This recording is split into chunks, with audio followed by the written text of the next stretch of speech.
안녕하세요. 엘프의 한국어 팟캐스트에 오신 여러분 환영합니다. 저는 한국어 선생님 엘프입니다. 여러분, 저는 지난 주말에 제가 너무너무 사랑하는 슈퍼주니어 멤버의 솔로 콘서트에 다녀왔습니다. 오랜만에 우리 오빠를 만나니까 갑자기 엔돌핀이 마음속에 생기고 사랑도 피어났습니다. 잠깐 슈퍼주니어에 대한 자랑 좀 해도 될까요? 우리 슈퍼주니어는 K-팝 2세대 아이돌로서 쏘리쏘리, 미스터 심플, 데빌 등등등 여러 가지 많은 곡들로 전 세계에서 인기를 얻었습니다. 유튜브도 없고 SNS도 거의 없었을 때 K-팝을 전 세계에 알린 첫 번째 그룹이에요. 슈퍼주니어가 없었다면 지금의 K-팝은 존재하지 않았을 거예요. 특히 올해는 슈퍼주니어의 데뷔 20주년이 되는 해입니다. 지금까지 어떤 아이돌도 20년 동안 이렇게 꾸준히 인기를 얻으면서 활발하게 활동하지 못했습니다. 저의 자부심이 느껴지시나요? 우리 학생들은 모두 아시겠지만 저는 슈퍼주니어 팬클럽 엘프로서 2005년 데뷔 전부터 지금까지 20년째 슈퍼주니어만 덕질해온 찐팬입니다. 저는 심지어 휴덕을 한 적도 없어요. 앞으로도 휴덕은 없고요. 탈덕은 당연히 없습니다. 이렇게 20년 동안 휴덕 없이 이렇게 계속 덕질을 해오다 보니까 팬으로서 직접 경험한 한국 팬덤 문화의 변화들이 정말 많아요. 그래서 오늘은 그 이야기를 차근차근 나눠보려고 합니다. 오늘은 중간중간 한국 팬덤에서 사용하는 여러 가지 팬덤 어휘나 슬랭들을 자연스럽게 섞어서 이야기하려고 합니다. 그래서 혹시 유튜브로 들으시는 분들은 제가 오늘 팬덤 어휘가 나올 때마다 화면에 보여드릴 테니까 공부해보세요. K-팝 가수를 좋아하는 많은 분들께 도움이 되었으면 좋겠습니다. 그럼 시작해볼게요. 먼저 첫 번째, 풍선에서 응원봉으로. 저는 2005년에 덕질을 시작했습니다. 제가 덕질을 시작하고 처음으로 간 콘서트는 2006년 드림 콘서트였는데요. 그때는 풍선을 흔들면서 가수들을 응원했습니다. 소속사가 그룹마다 팬클럽의 풍선 색깔을 정해줬는데 우리 슈퍼주니어 팬들은 펄 사파이어 블루 풍선을 흔들었어요. 콘서트에 가면 팬클럽 관리자들이 팬들한테 풍선을 하나씩 나눠줬어요.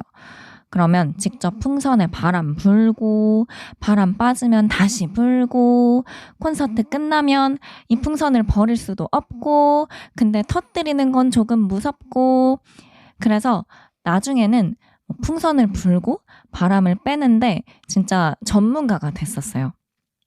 아무튼 이렇게 힘들게 응원을 했습니다.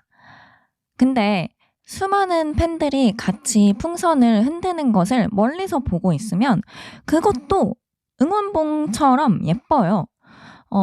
그리고 풍선을 이용해서 여러 가지 다양한 응원들도 할 수 있어요. 예를 들면 헬륨 풍선을 이용해서 풍선을 하늘로 날려보내는 방법도 있었고요. 그리고 여러 팬들이 동시에 풍선을 이렇게 던져서 예쁜 장면을 만드는 장면도 있었어요. 물론 그때도 야광봉이 있긴 했는데 풍선하고 같이 흔들었던 것 같아요.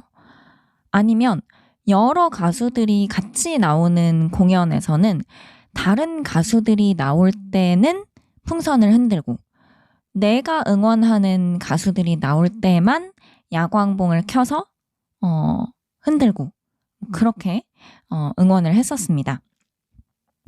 그리고 그때는 색깔에도 굉장히 예민했어요. 예를 들어서 그냥 블루와 펄 블루의 차이도 아주 컸고요. 다른 가수가 우리 가수랑 비슷한 색깔을 사용하면 팬들이 아주 싫어했습니다. 그러다가 아이돌이 너무 많아지고 응원봉을 만드는 기술이 좋아지면서 이제는 색깔보다는 응원봉 모양이나 디자인에 더 신경을 쓰게 된 것 같아요. 그래서 이제는 대부분의 아이돌이 아주 독특한 디자인의 응원봉을 가지게 됐죠. 요즘은 팬클럽에 공식 색깔이 있는 아이돌도 있고 없는 아이돌도 있지요. 저한테는 아직 그 슈퍼주니어를 상징하는 색, 펄 사파이어 블루가 아주 큰 의미가 있습니다. 지금은 응원봉이 있어서 응원도 훨씬 편해지긴 했지만 풍선 시절만의 어떤 작은 재미와 고생했던 기억은 아직도 잊을 수가 없어요. 그때는 조금 힘들었는데 지금 생각하면 좀 귀엽고 다 웃기고 그런 추억인 것 같아요. 이래서 그 덕질은 오래 해야 되나 봐요. 자, 다음은 두 번째인데요. 여러 가수를 동시에 좋아하는 팬들에 대한 인식 변화입니다. 제가 덕질을 처음 시작했을 때는 한 그룹만 좋아하는 게 미덕이었어요. 중간에 다른 그룹을 좋아하면 갈아탔다, 배신했다 이런 말을 듣기가 아주 쉬웠습니다. 그런 팬들을 철새팬, 잡덕, 잡팬 이렇게 불렀고 솔직히 욕도 조금 많이 먹었어요.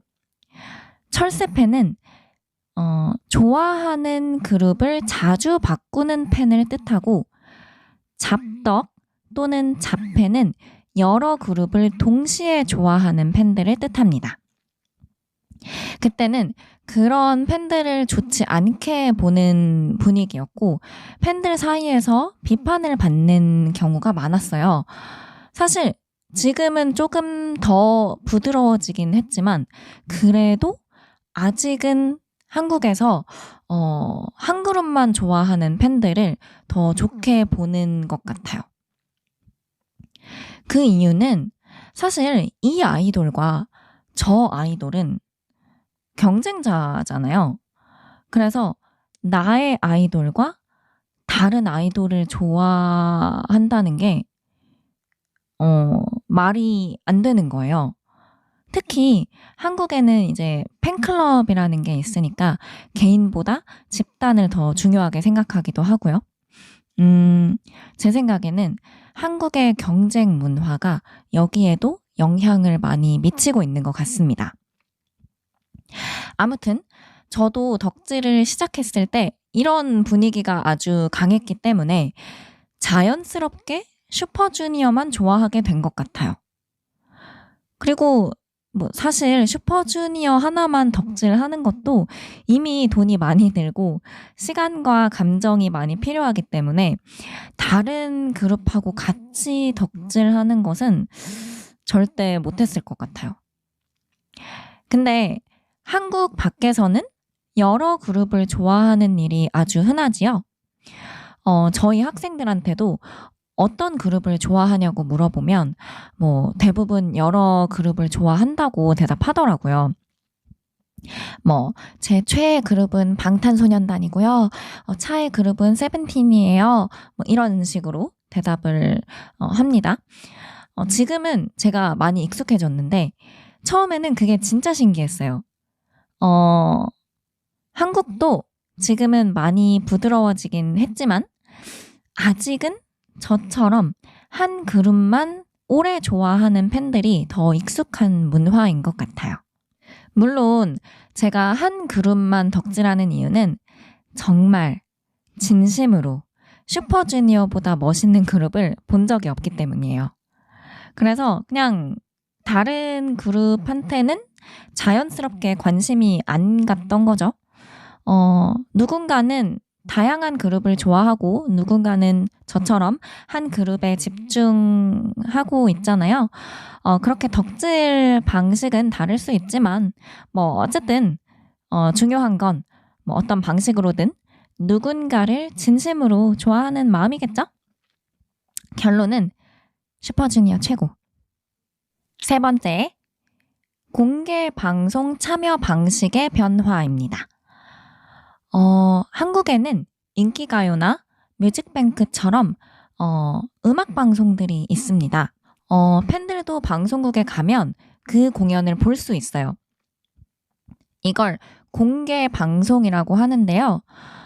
사람들한테 공개된 방송이라는 뜻에서 그렇게 부릅니다.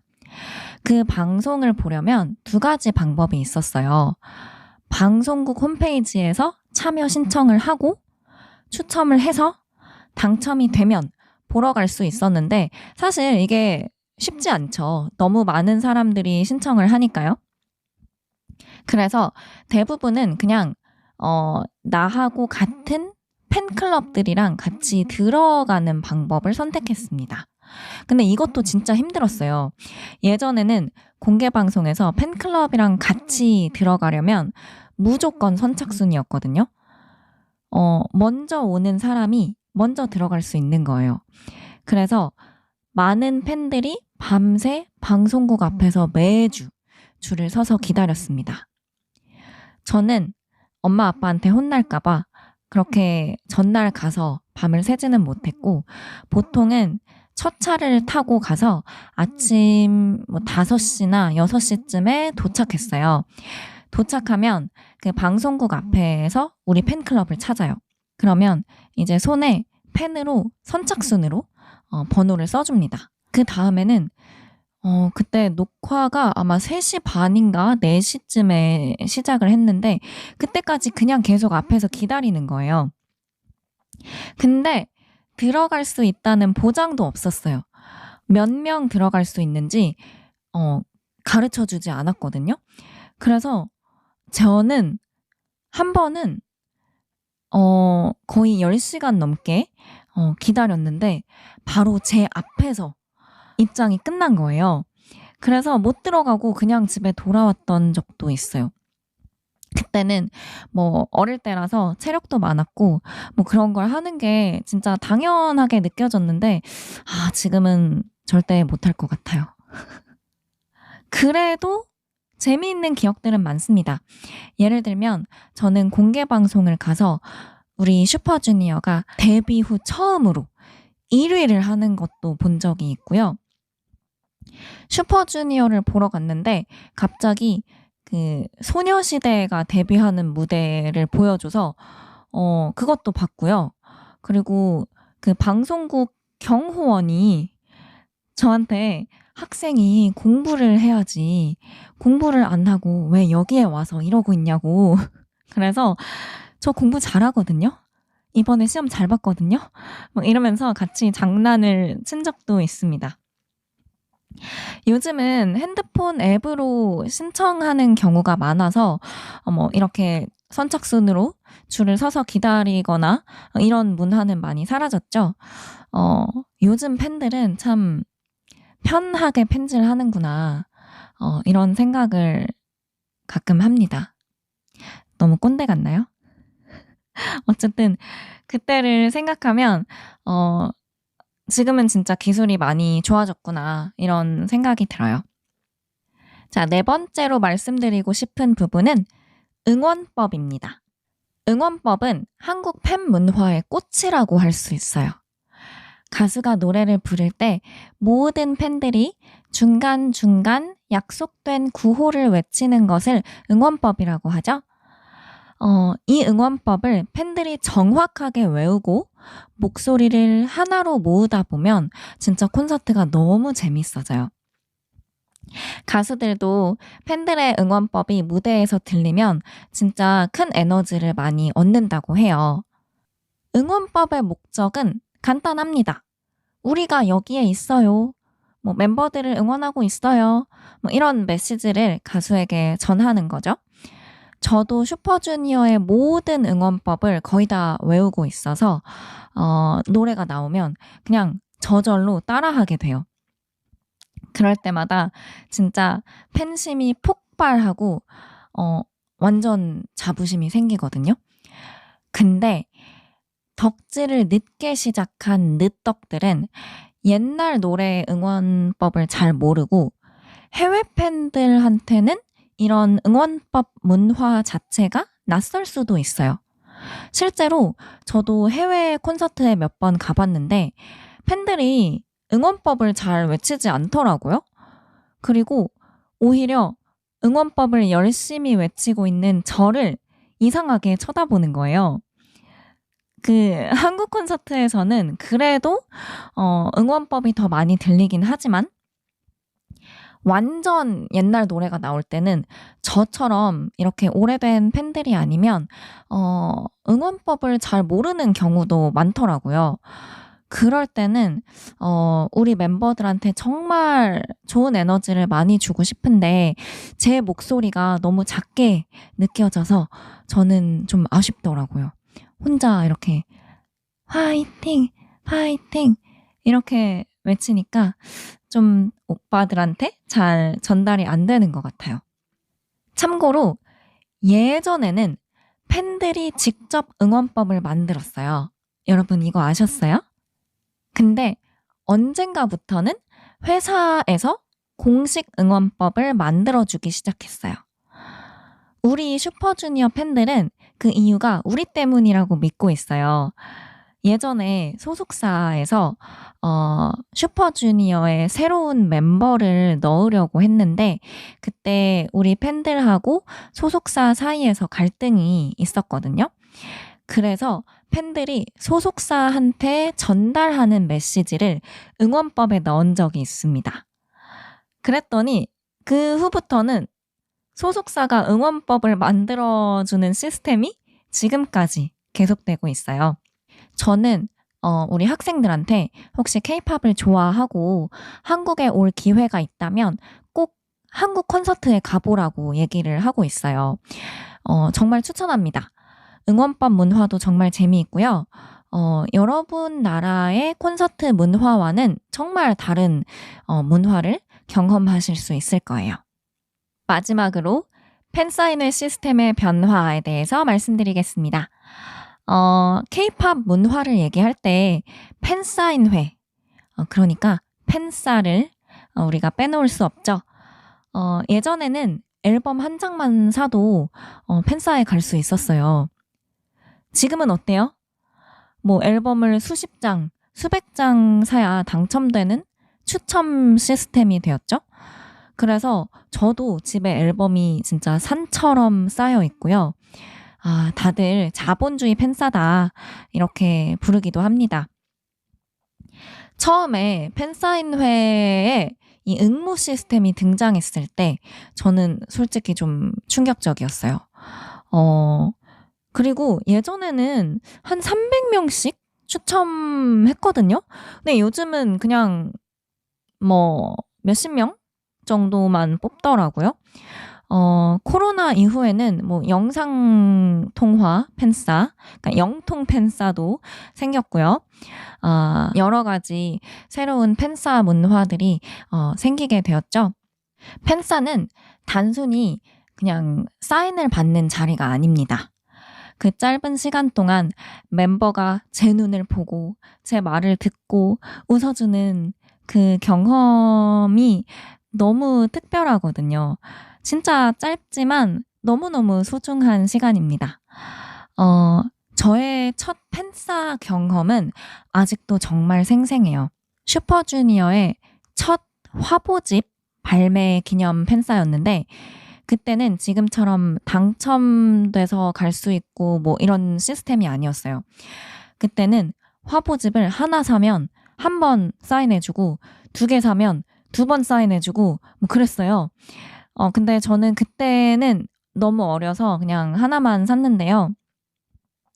무슨 말을 해야 할지도 몰라서 한 질문도 10개쯤 적어갔던 것 같은데 막상 멤버 앞에 서니까 머릿속이 하얘져서 결국 안녕하세요. 저 진짜 팬이에요. 오빠 사랑해요. 그냥 이렇게 하고 그냥 돌아왔어요. 너무 아쉬웠는데도 그냥 그날 하루 종일 세상이 다르게 보일 만큼 아주 행복했던 기억이 납니다. 그때 멤버랑 악수도 했는데 그날 손 안 씻었어요. 반면에 요즘은 정말 돈이 없으면 팬사인회에 갈 수가 없죠. 저도 한 번은 10장 정도면 될까? 하고 응모했는데 알고 보니까 몇십 장은 기본이더라고요. 결국 카드값이 네, 말 안 하겠습니다. 어쨌든 그래도 당첨되면 세상이 다 용서되는 기분이에요. 펜질도 진짜 체력과 멘탈 그리고 돈이 필요합니다. 그래서 다음 팬싸를 위해서 저는 올해 쇼핑을 좀 덜 해야겠습니다. 오늘은 이렇게 20년 찐팬의 시선에서 한국 팬클럽 문화의 변화를 이야기해 봤어요. 이 이야기를 듣고 여러분도 옛날 생각이 났거나 새로운 정보를 알게 되셨다면 너무너무 기쁠 것 같아요. 이렇게 팬 문화는 많이 바뀌었고 세상도 많이 달라졌지만 저에게 이 팬질은 단순한 취미나 그냥 유행이 아닙니다. 이 사람들은 저한테 정말 어릴 적부터 함께 했고 힘들 때 위로가 되어준 존재고 뭐 그 시절의 감정과 기억 같은 게 다 담겨 있는 존재예요. 가끔 사람들이 뭐 몇 살인데 아직도 아이돌 좋아해요? 이렇게 물을 때도 있어요. 근데 그럴 때마다 저는 조금 서운합니다. 왜냐하면 이건 누군가를 아주 오랫동안 좋아하는 아주 아름다운 마음이고, 저는 지금도 이 감정이 진심이라는 걸 스스로 알고 있기 때문이에요. 또 한 가지 더 이야기하고 싶은 게 있다면, 한국의 아이돌 팬 문화는 팬과 아이돌 사이의 감정적인 연결을 중심으로 발전해 왔다는 점이에요. 이건 팬들만 그렇게 생각해서 이렇게 된 게 아니에요. 소속사에서도 아이돌과 팬이 친한 느낌을 주는 게 중요하다고 생각해서 그런 분위기를 만들려고 노력했어요. 아이돌과 팬의 관계를 중심으로 어떤 마케팅 전략을 만든 거죠. 그래서 아이돌이 무대 위의 모습뿐만 아니라 어떤 평소의 모습이나 팬을 향한 멘트에서 뭐 우리 사이에는 특별한 뭔가가 있어요. 이런 느낌을 주는 방식이 많았죠. 저도 어릴 때는 그 감정에 정말 자연스럽게 빠졌던 것 같아요. 지금은 뭐 옛날만큼 감정적으로 빠져 있는 건 아니지만 그때의 마음이 순수하고 진심이었기 때문에 그런 문화를 긍정적으로 보는 편입니다. 오히려 저는 그 어렸을 때 그런 경험 덕분에 팬질이 더 특별하게 느껴졌고, 많은 팬들이 자신만의 방식으로 아이돌과 감정적으로 연결되는 경험을 할 수 있었다고 생각해요. 뭐 가끔은 가까운 친구처럼, 가끔은 마음속의 연인처럼, 그렇게 아이돌을 느끼는 팬들도 있죠. 물론 현실 속 관계는 당연히 아니지만 그런 감정은 한국의 아이돌 문화와 팬덤 문화에 정말 중요한 역할을 했다고 생각합니다. 요즘에는 K-팝이 전 세계적으로 인기를 얻으면서 이런 문화도 좀 다양하게 바뀌고 있는데요. 근데 해외 팬들 사이에서는 이런 감정적인 느낌이 좀 낯설거나 가끔은 좀 너무하다고 느껴지는 경우도 있나 봐요. 가끔은 이거 좀 건강하지 않은 문화 같은데 한국 팬덤은 좀 너무 집착하는 것 같은데 이런 말들을 들으면 저도 마음이 좀 복잡해져요. 그래서 뭐 누가 맞고 틀리다기보다는 그냥 서로 다른 문화에서 자라왔기 때문에 그런 차이가 생기는 것 같아요. 그래서 서로를 쉽게 판단하지 않고 이해하려는 태도가 더 중요하다고 생각합니다. 팬질이라는 건 결국 누군가를 좋아하는 마음이잖아요. 그 마음만큼은 시대가 바뀌어도 문화가 달라져도 변하지 않는다고 생각해요. 오늘은 이렇게 과거부터 현재까지 한국 팬덤의 문화가 어떻게 바뀌어 왔는지에 대해서 이야기해 봤습니다. 여러분, 광고를 하나 하자면, 올해 슈퍼주니어가 데뷔한 지 20주년이 되는 해입니다. 많이 많이 축하해 주시고요. 올해는 슈퍼주니어 20주년을 기념해서 한국에서 전시회도 열릴 예정이고요. 기념 콘서트도 있을 예정입니다. 앨범도 새로 나올 예정이니까 여러분 음악 나오면 많이 많이 들어주시고요. 우리 슈퍼주니어 앞으로도 많이 많이 사랑해 주시면 감사하겠습니다. 오빠들 너무너무 사랑해요. 자, 우리 모두 오늘도 행복한 덕질 하시길 바라면서 다음에는 또 다른 저의 이야기로 돌아오도록 하겠습니다. 들어주셔서 감사합니다. 엘프의 팟캐스트였습니다. 감사합니다. 안녕!